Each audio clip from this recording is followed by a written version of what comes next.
Bupati ada kebutuhan. Salam.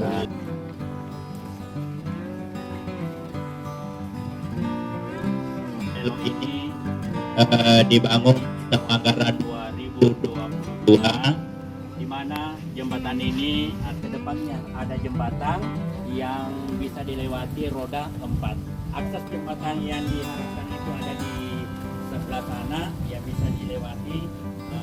Mudah-mudahan koordinasi dengan camat, BPBD, Badan Penanggulangan Bencana Daerah, bersama dengan Dinas Sosial dalam hal ini Tagana. yang ada semua maju.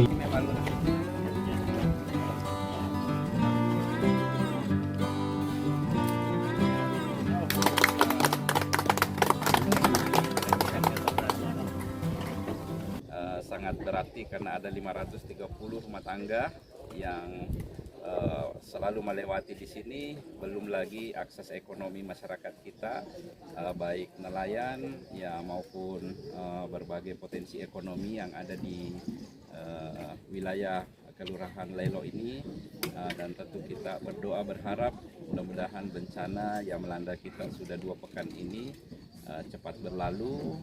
Program ini sehingga ini insya Allah akan dinikmati oleh masyarakat kita.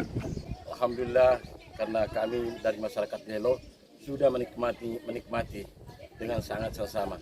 Kemudian perbaikan jembatan ini adalah akibat aspirasi dari Pak Haji Sudirman Meru, anggota DPRD Kabupaten Wajo. Yang sampaikan Pak Bupati, terutama asli diingat tadi Kupak Kampungnya, terutama persatuan dari masyarakat di Salobarue sekitar 1 kilometer.